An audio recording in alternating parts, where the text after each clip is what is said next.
तो इस प्रकार वो परमात्मा मनुष्य दृश्य है। वहां एक बहुत बड़ा गुंबद बना हुआ है, मंदिर नुमा। उसके सेंटर में परमात्मा का तख्त है, सिंहासन है, सिर पर छतर है। जैसे आप इस दास के ऊपर ये आर्टिफिशियल बना रखा भक्तों ने, ये देख रहे हो। और परमात्मा का वहाँ प्रकाश जो पूरे शरीर का बहुत ज्यादा है। उस परमात्मा के एक रोम माने बाल, एक रोम कहो या रोमकूप कहो, क्योंकि शरीर से ही, उनकी बॉडी से ही प्रकाश निकल रहा है, झलक रहा है, उसी से उसके रोम यानी बाल प्रकाशित हो रहे हैं। करोड़ सूर्य मिला दे, करोड़ चंद्रमा, तो भी एक रोम यानी बाल का प्रकाश ज्यादा होगा। तो इतना तेज है उस परमेश्वर का। वहां पृथ्वी है सतलोक, जैसे धरती आप देख रहे हो ये ऐसी, वो केवल व्हाइट कलर की है, जैसे आप बालू रेत देखते हैं। तो वहां पृथ्वी का कैसा रंग है, और उस पर वर्षा हो जाती है, वो सेट हो जाता है, तो भी कलर वैसा ही रहता है। तो ऐसा उस सतलोक का भी प्रकाश है, वो भी स्वप्रकाशित है, जैसे हीरा प्रकाशित होता है। हीरे में अपने आप चमक होती है, मोती में चमक होता है, इस प्रकार वो पृथ्वी है।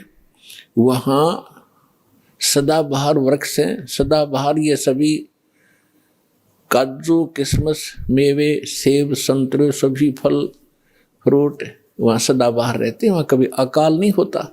ये तो है वहाँ की सतलोक की डेफिनेशन। और परमात्मा कैसे हैं ये आपको दास बता ही रहा है कि मनुष्य दृश्य है, और वहाँ सृष्टि है ऐसी ही। ये तो डुप्लीकेट है जो यहाँ बनाए गए हैं, ये मिट्टी के शरीर, ये तो उसकी तुलना में एक खिलौने और मिट्टी से बने हुए हैं। और वहाँ का जो शरीर आपका स्वर्ण का हो, जो कभी विनाश में नहीं आता।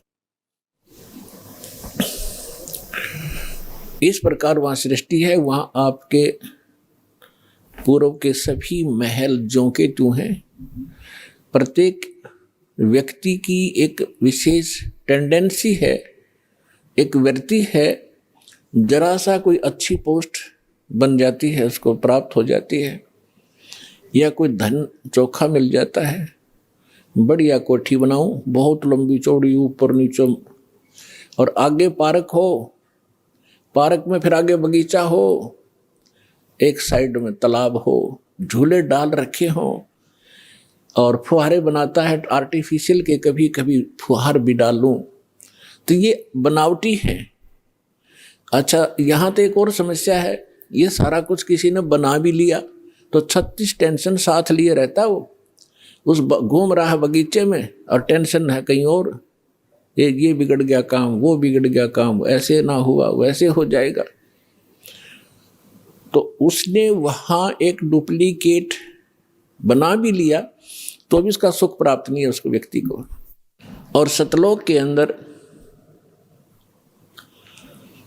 ऐसे ही बहुत लंबे चौड़े, प्रत्येक प्राणी के अलग अलग महल हैं। वहाँ आपका परिवार होगा। आपको कितने अच्छे लगते हैं अपने माता पिता, भाई बहन, अंकल, चाचे, ताऊ और बच्चे, रिलेटिव। और यहाँ ठीक है, अच्छे तो लगेंगे क्योंकि अच्छे हैं, और कल मृत्यु हो जा, टक्कर मारते रहो, कभी भी जीवन में आप उनको नहीं देख सकते फिर। तो ये अच्छा लगते हुए भी व्यर्थ है।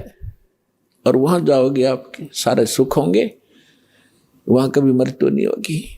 कोई व्यक्ति नहीं चाहता मैं वृद्ध हूं, वृद्ध अवस्था प्राप्त हो, बूढ़ा हूं और बूढ़े हो गए।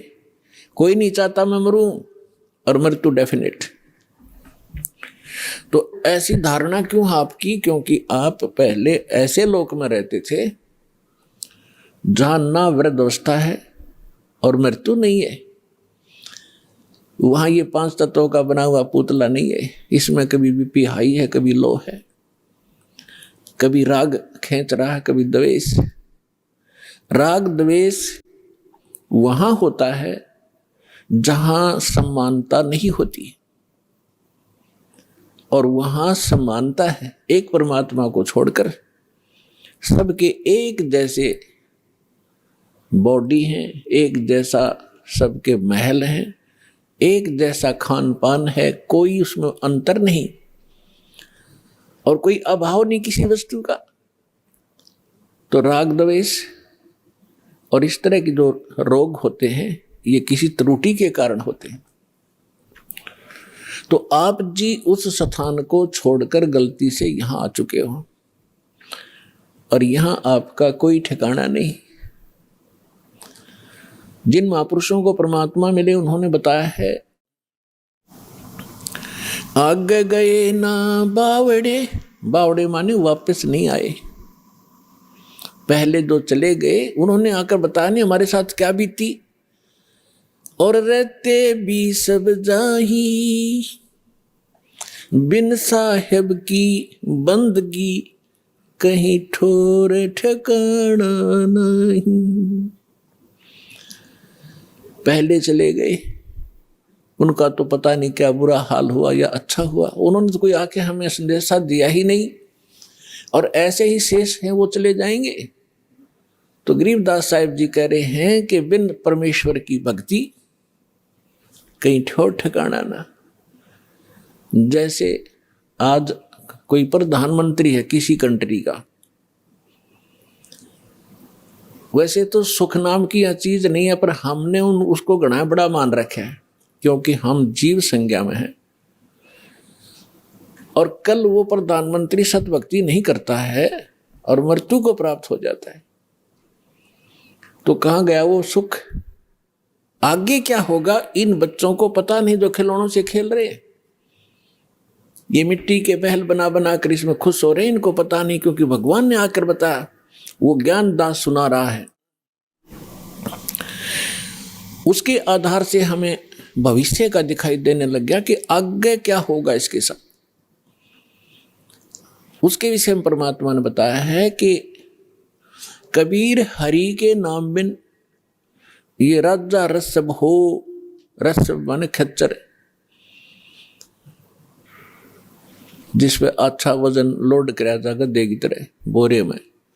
राजा रसब हो और माटी लदे कुमार के, और घास न डाले कोई। गधे के साथ एक और समस्या होती है, सारा दिन काम को मार लेता है, शाम को बनी में छोड़ देता, घास खुद चर के आता है बाहर, फिर उसका कान फिर पकड़ लेता है जब काम की आवश्यकता होती है।